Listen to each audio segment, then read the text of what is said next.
Good day. Today is Sunday, 18th May 2025, and I am making this program on the eve of my flight to St. Petersburg. So it's early in the day, earlier than usual, but I expect that it will be a long flight. I'm not sure exactly what time I will be able to do a program again, so I decided that the best thing to do would be to do a relatively short program today, indeed a short program today, covering the latest information because there have been some important developments. And hopefully on the following day, on Monday, I will be able to do a more detailed program outlining some of the events, though it's likely that that too will be shorter than the programs that I do when I'm in London. Well, anyway, let's now discuss what the latest developments are. And again, my major focus is going to be the conflict in Ukraine. Now, yesterday, we got the information about the tough terms that the Russians set out in the talks in Istanbul, the fact that essentially they're sticking firmly to the position that the Russian President Vladimir Putin outlined in his speech to the Foreign Ministry on the 14th of June 2024. So a clear cast iron treaty, one which the Western powers would have to be involved in some way, guaranteeing that Ukraine will remain a neutral country outside NATO. The Russians are now referencing the Austrian State Treaty of 1955. That treaty, which made Austria a neutral state, guaranteed that Austria would remain a neutral state, was of course a treaty between the Soviet Union, Austria, but also the important Western powers as well. So the Russians have something along those lines in mind for Ukraine, and that means ultimately a treaty that the Russians want the Americans and the other European states to ratify. A very tall order indeed, at least at the present time. But anyway, that is the Russian position. Secondly, they insist that the entire four territories, Zaporozhye, Kherson, Lugansk and Donetsk, be transferred to Russia. There will not be a ceasefire unless the Ukrainians withdraw entirely from that territory, and the Russians expect that the Ukrainians will in fact recognize these four regions and Crimea as well as part of Russia. Well, of course, that is something that Vladimir Zelensky has categorically said Ukraine will never do. There are other provisions as well. The Russians want major protections for Russian speakers in Ukraine, and the Russians undoubtedly will want steps to demilitarize Ukraine, to limit the size of its armed forces, to take steps they will want steps taken to extinguish the influence on the territory of Ukraine of those who follow the ideology of Stepan Bandera and of other similar ultra-nationalist groups. And there'll be many more things, the details of which at the present time we don't fully know. But anyway, the Russians made all of those positions very clear at the meeting in Istanbul. Now, I continue to read in many places, in article after article, on comments on threads, including comments on threads to videos that appear on this channel, that Vladimir Putin is in some way playing a duplicitous game of stringing Donald Trump along, pretending to be interested in peace, whilst instead prosecuting war, making no real substantive concessions to the Ukrainians, but holding out always the possibility that is what he might eventually do. Well, I'm going to say straight away, I don't understand that. That doesn't make any kind of sense to me. If Putin really was stringing Donald Trump and the Ukrainians along, surely in that case he would be holding out the possibility of concessions, which, of course, he has never done. It may be that those concessions that he was holding out would be insincere if the whole exercise was about stringing the Americans and the Ukrainians and the Europeans, but especially the Americans, along. That is presumably what it would be. But the reality is quite the opposite. Donald Trump has contacted Putin several times now. As we will see shortly, he's trying to contact Vladimir Putin again. He floats possibilities for ceasefires, temporary ceasefires, ideas that Putin previously rejected. He comes up with 22-point peace plans. We'll talk about that in a moment also. But in every encounter, in every meeting, Putin says the same thing, which is that his terms for ending the conflict are the ones which he set out to the Foreign Ministry in Moscow on the 14th of June 2024. That is what Putin has told Trump over the course of personal conversations, telephone conversations between the two. It is what Putin has repeatedly said to Trump's envoy, Steve Witkoff, and it is what Putin's negotiators said to the Ukrainians at the meeting in Istanbul. I cannot fathom where people see in this an exercise in stringing anybody along. The Russians are being asked to move forward with the peace process. They've said that by all means they're prepared to move forward with the peace process. On the contrary, it is they who've always said that negotiations, direct negotiations, resuming the negotiations which took place in Istanbul in April 2022, the direct negotiations between themselves and the Ukrainians are essential. But they have never wavered on their terms. Their terms are absolutely clear. They've never budged from them. They've never given anybody any indication that they would budge from them. All the speculation that they might do so has found no reality in anything that the Russians themselves have said. To give just one example, about 4 weeks ago, an article appeared, I remember, in the Financial Times, which said that Putin had supposedly told Witkoff that the Russians were prepared to agree to a ceasefire on the existing line of control, that they would not seek the return of the entire territory of the 4 regions to Russia, or say return the transfer of the entire territory of the 4 regions to Russia. There's a huge amount of excitement based on that Financial Times article, which is all based upon anonymous information by people who we were told had information about the matter. I was deeply skeptical about that article when it appeared, and in fact it wasn't true. So we get these stray suggestions and rumours that the Russians are about to concede on something or other, on ceasefires, on 30-day ceasefires, or something of that kind. And always and invariably it turns out that it is not true, and that the Russians have never in fact floated the possibility of such concessions at any time.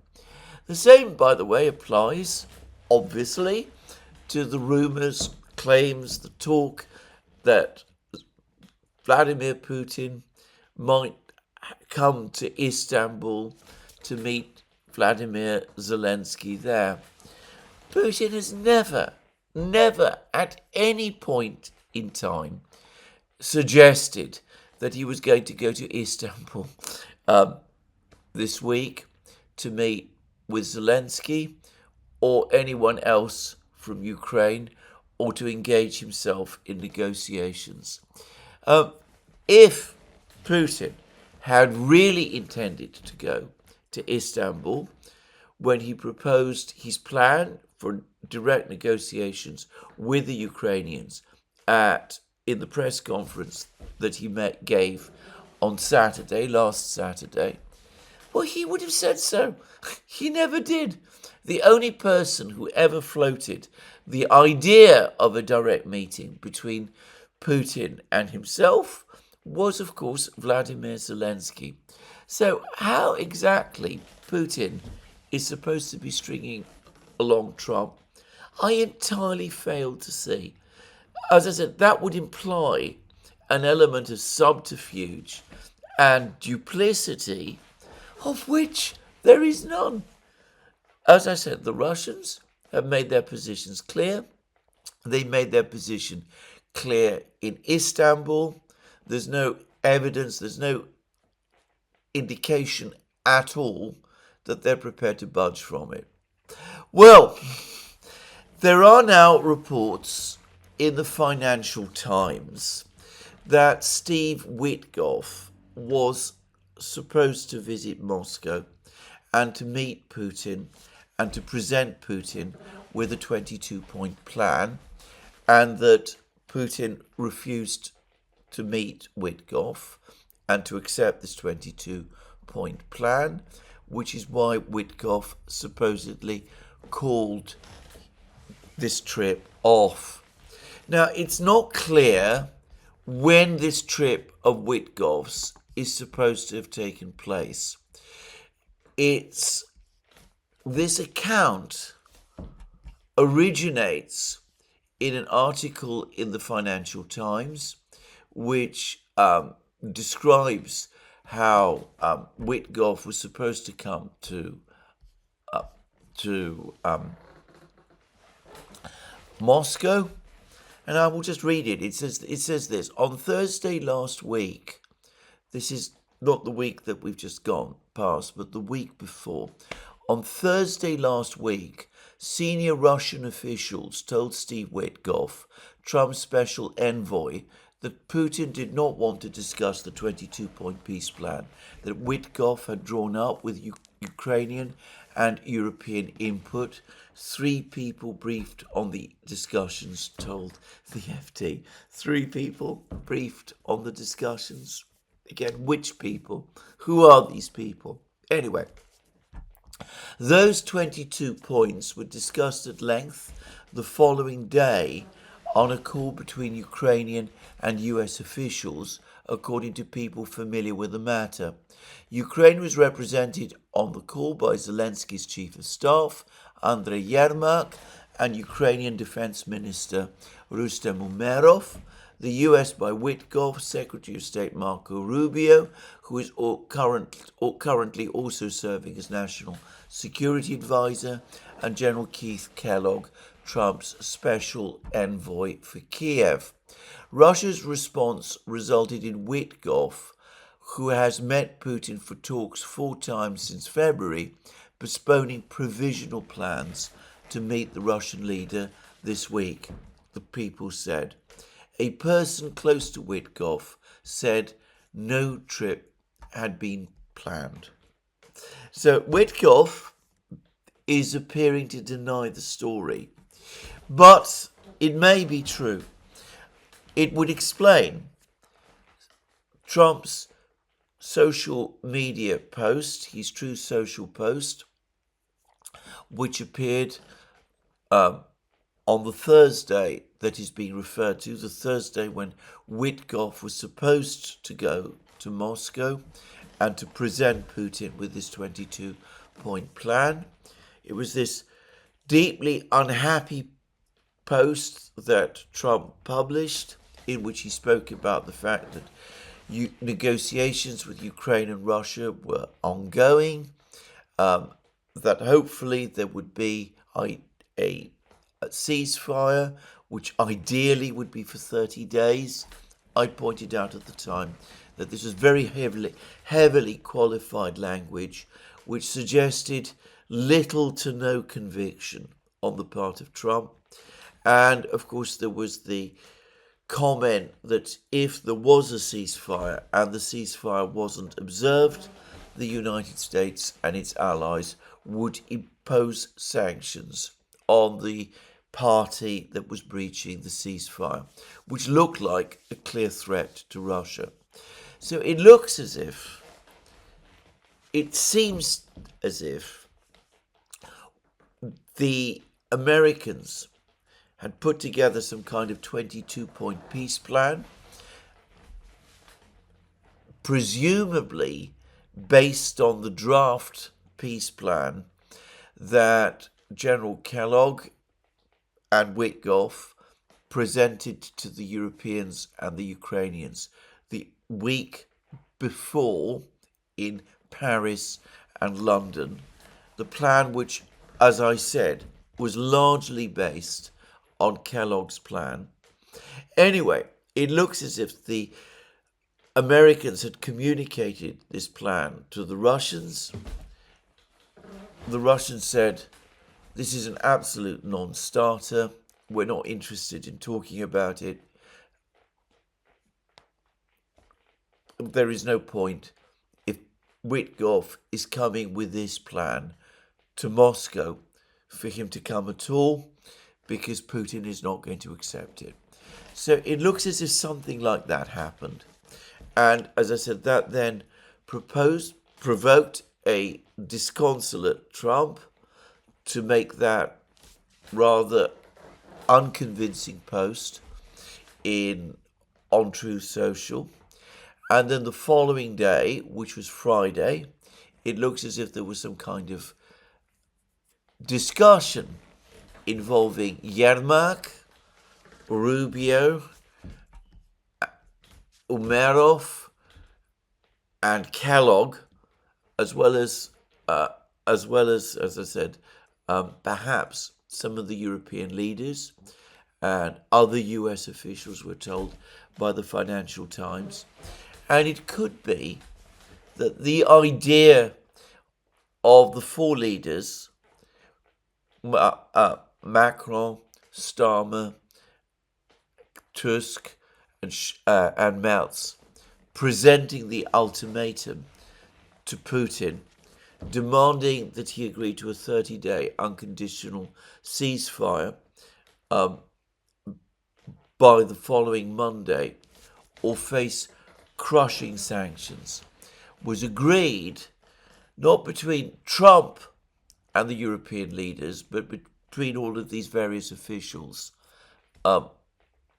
in that conversation, which appears to have taken place, as I said, the following day, the day after the Americans learned that Putin was rejecting this 22-point plan and was not interested in seeing Witkoff if this was the plan which Witkoff was coming with. So, after that, as we all know, Putin proposed the talks in Istanbul, and things took a completely different direction. Now, after yesterday, after the sort of shock revelation, the impact of which cannot be understated, by the way, across the entire collective West, the shock revelation that the Russians are completely serious when they talk about Istanbul Plus, that Putin is not budging from his position, the one he set out at the Foreign Ministry in Moscow on the 14th of June 2024. After, as I said, all that, Rubio telephoned Lavrov, and we have readouts of this conversation from both the Americans and the Russians. So the Russian readout reads as follows. On May 17th, Foreign Minister Lavrov had a telephone conversation with U.S. Secretary of State Marco Rubio at the initiative of the U.S. side. So that confirms it was the Americans who made the call. The heads of foreign policy offices shared opinions on the outcomes of the Russian-Ukrainian talks held the previous day in Istanbul. Marco Rubio welcomed the agreements reached on the exchange of prisoners of war and the intention of each side to prepare its own proposals outlining the conditions necessary for a ceasefire. He reaffirmed Washington's readiness to continue supporting efforts towards a negotiated settlement. Sergei Lavrov acknowledged the constructive role played by the United States in encouraging Kiev to finally accept President Putin's proposal to resume negotiations in Istanbul. He reiterated Moscow's willingness to continue working with US colleagues in this context. The conversation also touched on a number of other international and regional issues. The sides exchanged views on the continuation of Russian-American contacts. It's a very factual readout. It doesn't tell us anything about the atmosphere of the call, whether this was a friendly call or an angry call or anything like that. Now, for once, most unusually, it is the American readout which arguably is the more informative and the more interesting. And this is what the Americans say Rubio and Lavrov talked about. And I quote again, this is the American readout now. Secretary of State Marco Rubio spoke with Russian Foreign Minister Sergei Lavrov today. That's May the 17th. Secretary Rubio welcomed the prisoner exchange reached during the May 16th Ukraine-Russia talks in Istanbul and delivered President Trump's strong message. The United States is committed to achieving a lasting end to the Russian-Ukraine war. The comprehensive peace plan proposed by the United States outlines the best way forward. Now that presumably refers to the 22-point plan that Witkoff was supposed to take with him to Moscow the week before, and which the Russians said no to, and which the Russians said to the Americans, Putin is not interested in. And we go on to read, the secretary emphasized President Trump's call for an immediate ceasefire and an end to the violence. So we can see that the Americans are still focused on trying to get their 22-point plan accepted by the Russians. Accepted by the Russians and by the Ukrainians, and the Russians are saying no. Now, if the Russians again are saying no, sorry to repeat myself about this, how exactly are they stringing the Americans along? If they were stringing the Americans along, they would be presumably saying to the Americans, well, not entirely. We're prepared to agree with some of this, but we're not prepared to agree with all of this.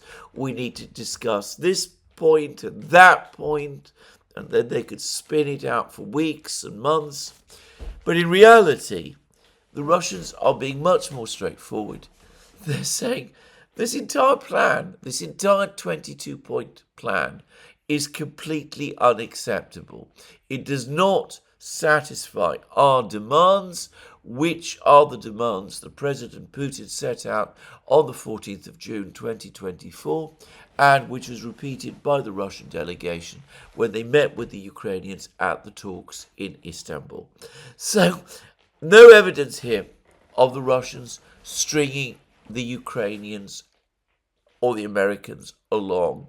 On the contrary, the Russians are being absolutely straightforward and blunt about their position. The thing is that Donald Trump clearly is, on the one hand, committed to his 22-point plan. He probably doesn't have any great ownership of it, but he probably still sees it as the one way to end the war quickly, which for all sorts of reasons he appears to be extremely keen to do. But he can't get the Russians to accept it. He's very unnerved by the fact, and he is trying now, he's making one further attempt, or so it seems to me, to bring the Russians round. So he's now published another comment on Truth Social. And the long and the short of this comment is that he wants to speak to Putin on Monday. Now, it could be that on Monday, if they speak, and as of the time of making this program, the Russians have not agreed to this call, but if they speak, then it may be the case that Trump will try to push Putin towards accepting this 22-point peace plan. More likely, Trump will push Putin to agree to a summit meeting.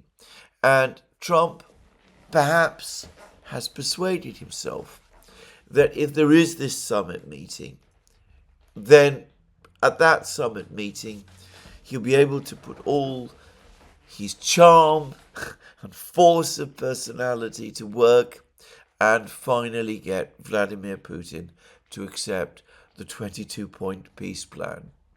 In that, by the way, I think he is completely mistaken, if that is indeed what Donald Trump thinks. The Russians have responded by saying already that whilst they think that a summit meeting between Putin and Trump is indeed a good idea, they still feel that a lot of preparatory work for that meeting needs to be done in advance. But I expect that Trump is going to push very hard for that summit meeting when he does speak with Putin tomorrow, and probably Putin will push back. What I think is inconceivable is that Putin is going to shift his position on the terms of a Ukrainian peace. He outlined them to the Foreign Ministry on the 14th of June 2024, and he has been unyielding on this issue ever since. Despite all the badgering and all the pressure and all the bad things that are regularly said about him, he's made his position crystal clear, and I see no reason to think that he's minded in any way to change it. Now, Putin, in this, has apparently the full backing of the military. The New York Times has managed to get access to Russian soldiers. They have told the New York Times that yes, they are tired of the war. They've been fighting a long time. They would like to see the war end. But they've also made absolutely clear to the to the New York Times, that they do expect that the war will end, and that when the war ends, it will do so conclusively with a Russian victory, and that they're prepared to go on fighting, however tired they are, until that victory is fully achieved, and they perceive that victory as being the full liberation of all of what they consider to be Russian land, perhaps going beyond the 4 regions.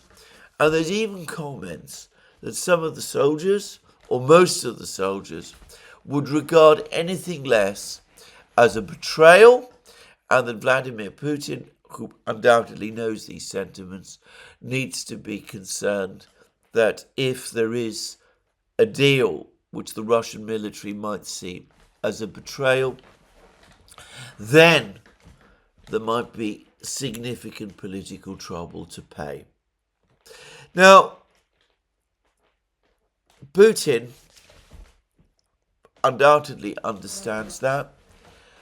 I've already pointed out that the negotiating team the Russians have formed, and which had its first meeting with the Ukrainians in Istanbul, includes a large number of military officers, with one of the main negotiators, perhaps the main negotiator, being no less a person than the head of Russian military intelligence. And I've also pointed out that before the delegation was sent to Istanbul, it was briefed and given instructions at a meeting which took place in the Kremlin, in which the military was represented in force and to a unique degree, with the Chief of the General Staff, General Gerasimov, present, and all of the commanders of the various groups of forces that are conducting the battle in Ukraine there also as well. They were all there. They all participated in that discussion. And you can understand now why. Because Putin has to make sure that if negotiations take place, these people, these military people, are satisfied that the cause is not going to be betrayed. He does not have the option of simply disregarding the sentiments of these soldiers. One of them pointed out to the New York Times that having 1 million angry armed men feeling betrayed because Putin has sold them short is a massive recipe for trouble inside Russia.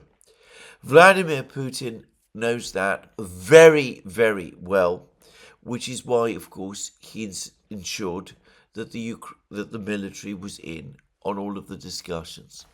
So, I don't think that Putin has the freedom to make the kind of concessions that people in the West believe that he does, quite apart from the fact that I don't myself see that he has any desire to make the concessions that some people are talking about.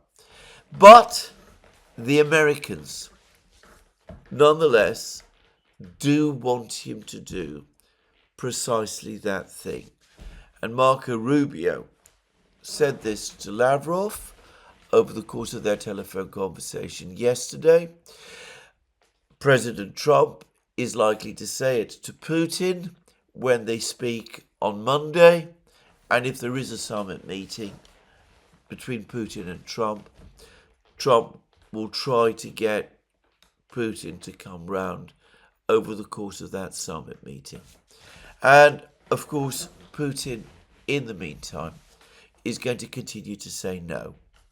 Now, in my program yesterday, I spoke about the deep despondency that's fallen across Europe, that the Europeans are now starting to despair whether the Americans ever will, in the end, make the great sanctions, the great additional sanctions that the Europeans are anxious that they should. And I think that the Europeans perhaps need to understand a little better why Trump and the United States are so unwilling to go down this policy of further sanctions against the Russians, even and despite the fact that the Russians are not accepting America's 22-point peace plan. And the reason is very simple. Nothing that the United States can do with further sanctions is going to affect the Russian economy, at least to the degree that it undermines Putin's authority in Russia or prevents Russia from prosecuting the war. J.D. Vance, the US Vice President, has said as much, and I suspect that that is now the consensus within the administration in the United States. So you can impose sanctions on Russia, which you call bone crunching, but the reality is they won't crunch any bones in Moscow, even if these sanctions cause some further economic problems for the Russians. The Russians will cope with those problems, they'll move forward, and the sanctions will fail to have any effect. And I think the Americans do now sort of understand this. And probably in the case of Donald Trump and his economic officials, they are fully aware of what the dangers of going down the sanctions route are.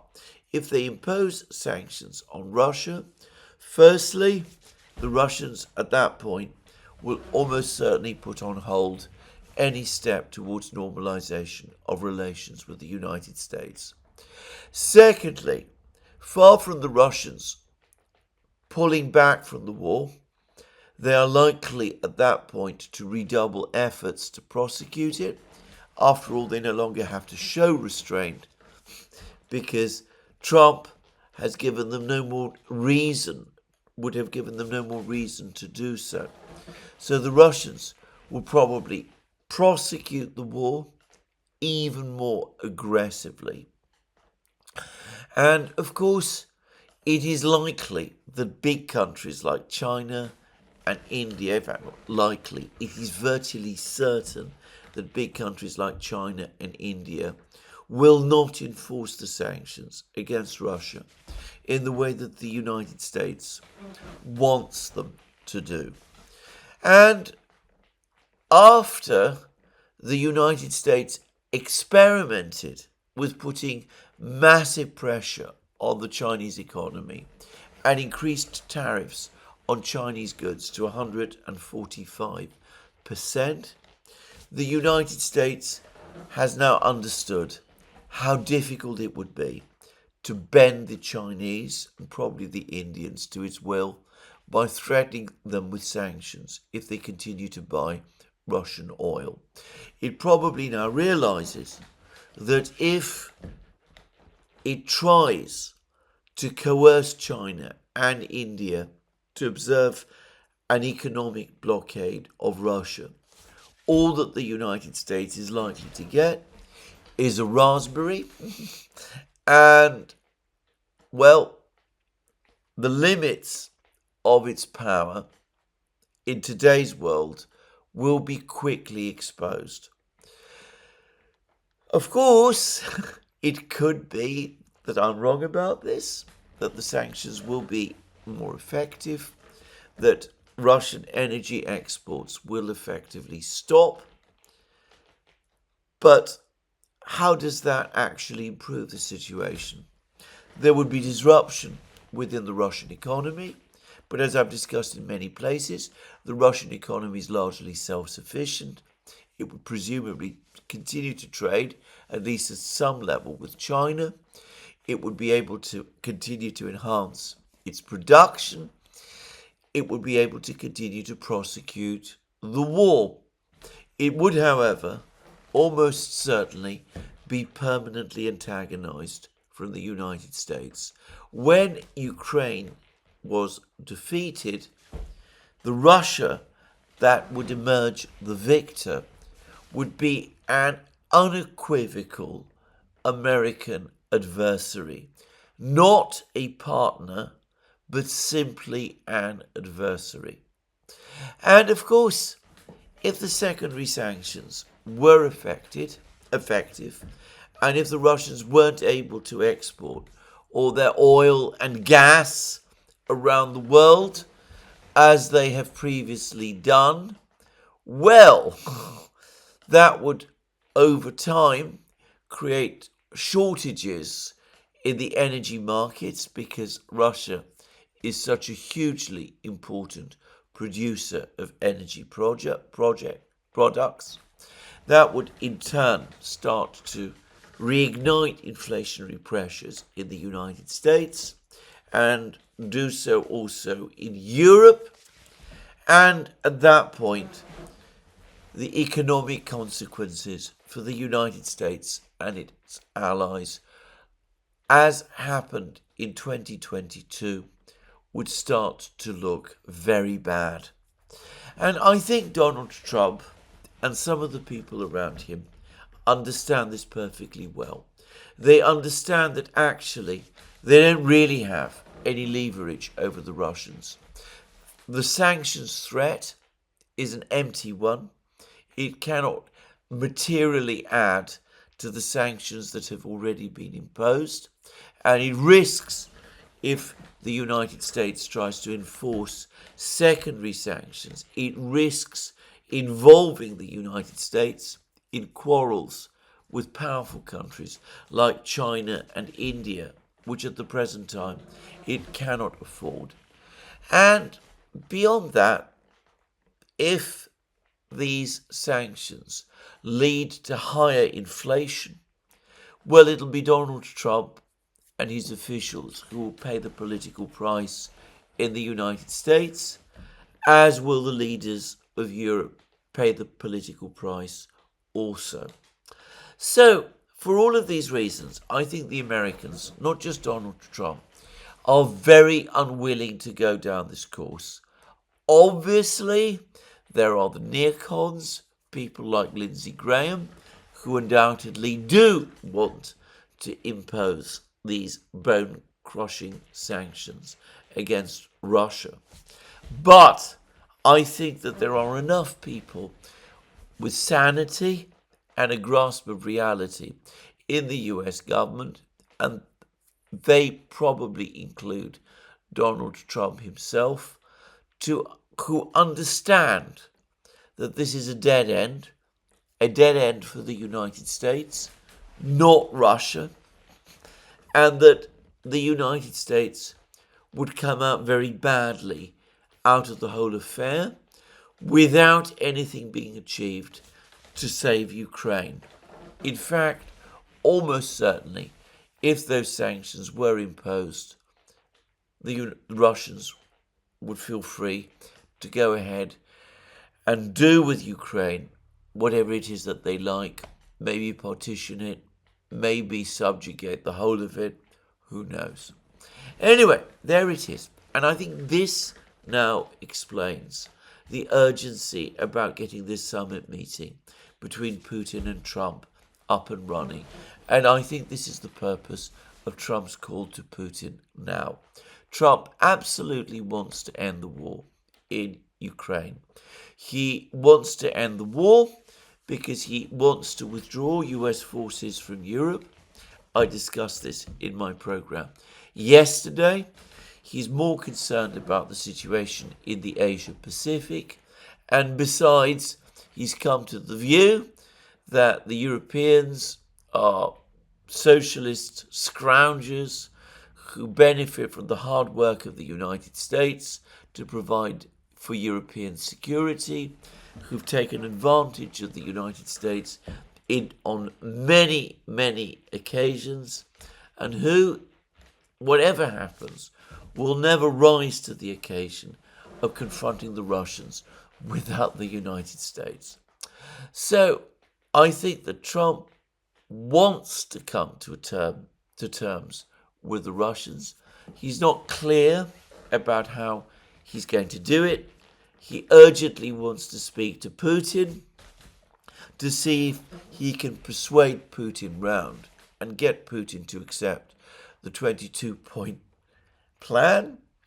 And if that doesn't work out, well, he might still be able to find out what can happen that will at least help the United States take this process forward so that he can start to withdraw these troops from Europe without worrying that at that point the Russians might do something like march on Warsaw or some fantastic thing like that. Now, there is, as ought to be obvious by now, a fundamental logical fallacy behind all of this, because proposing to the Russians the plan which the Russians have already rejected does not come with any sign of any prospect of success. After all, the Americans have been doing the same with the ceasefire. They have proposed unconditional ceasefires to the Russians time and time and time again, and the Russians have always said no, or at least when they've said yes, it is a massively qualified yes. They insist that it can only happen if military aid to Ukraine completely ceases, if Ukraine ceases to receive intelligence assistance. The Americans have gone away baffled and angry for this Russian refusal. But there it is. The Americans are now prepared to come back and demand again that the Russians accept that which they have already rejected. Now, we've been through this before, as I said several times in this conflict, and I ought to say again that this is not unlike the way in which the Americans do conduct negotiations, especially with each other. They never take no for an answer. They think if they can repeat themselves often enough, repeat the same offer often enough, then sooner or later the other side will come round and will accept it. It's the philosophy that Trump and Witkoff probably learnt and adopted during their work in real estate, and which they're now trying to bring to international diplomacy. It may work with the sort of people that Trump and Witkoff have encountered in the commercial world in New York, but, as I've said, in program after program, it will not work with Russia, which is organized and conducts negotiations in a completely different way.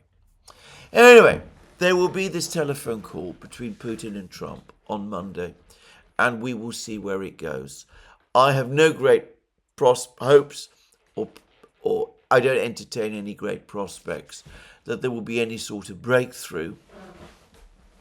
In fact, again, if I was going to advise the Trump administration, my advice would be as follows. And I suspect, by the way, that a variant of this advice is also what Putin will say to Trump if and when they do meet. This is just to leave it alone now. The United States has pulled out all the stops. It's got Ukraine and Russia talking to each other. The Russians always were prepared to talk. The Ukrainians categorically said that they never would.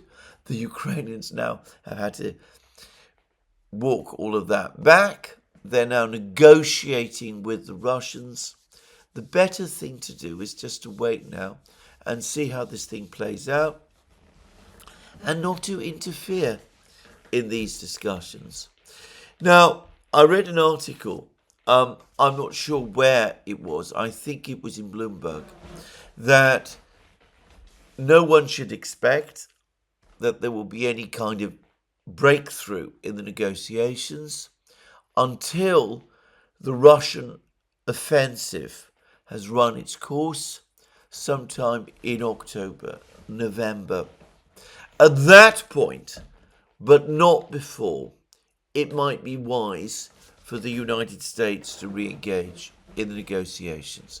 And that seems to me to be true. If, or rather when, the Russians launch their offensive, one of two things is going to happen. Either the offensive fails, which I think extremely unlikely, in which case it might be the case that the Russians are prepared to make some of those compromises that Trump might be wanting them to do, or, as is much more likely, the offensive is successful, in which case the pressure to make concessions will be on Ukraine. Now, at that point, it might make much more sense for the United States to re-engage with the conflict in order to persuade Ukraine to make those big concessions to Russia in order to preserve itself. And a wise man looking at the situation today might very well conclude that the best thing the US could do is precisely this: delay taking any further action until October, November, wait to see what the Russian offensive achieves, and then make the move once that has happened. Doesn't seem as if the Americans are going down that path. Instead, they want to speak to the Russians now. I think at some point there will be a disappointment. We will find the situation where the unstoppable force, which is Donald Trump, comes up against the immovable object, which is Vladimir Putin and Russia. It might not be very pretty when it happens. Hopefully, when it does, Trump will keep his temper, and maybe at that point some sensible things will be done. But in the meantime, I'm afraid that looks like we're going to continue to see these American attempts to try to get the negotiation not just underway, but ending with the kind of plan that the Americans have put together and which they're trying to sell to the Russians, even though the Russians are not interested in buying it. Anyway, that's what I wanted to say about the diplomacy as of now. I'm going to make a quick summary of the military developments. It now looks definitely as if Bogatyr has indeed fallen to the Russians. This is the big fortified village in southwest Donbass. DS, the Ukrainian mapping project connected to Ukrainian military intelligence, is still trying to deny this fact, but it does seem as if the Russians are in conclusive control of Bogatyr. And it also looks as if Ukrainian positions south of Konstantinovka are now in rapid collapse. It looks as if some kind of cauldron is being created around at least some of the Ukrainian troops in south of Konstantinovka, opening the way potentially for a Russian assault on Konstantinovka at some point within the next few weeks. A Russian assault on the city of Pokrovsk, a little further to the west, in my opinion, is probably already underway, even though there has been no announcement of the fact. The Russians have captured a lot of the ground immediately south of Pokrovsk. There are reports that have placed Russian reconnaissance troops inside Pokrovsk, and the latest information that seems to be coming from Mercouris speaks of intense fighting going on in areas which suggest that the Russians have indeed broken into the town. Now, that doesn't mean that Mercouris is going to fall tomorrow. It's a biggish place, and no doubt there'll be extensive fighting. And, well, this is not over, not by any means. But it does look to me as if the Battle of Pokrovsk is now indeed underway, and the Russians, of course, have every intention to win it. Well, this is where I'm going to finish today's program. Let me remind you again, you can find all our programs on our various platforms, Locals, Rumble and X. You can support our work via Patreon and Subscribestar and by going to our shop. Links under this video. Please remember to tick the like button and to check your subscription to this channel if you've liked this video. There'll be more from me as soon as I'm able to. Until then, have a very good day.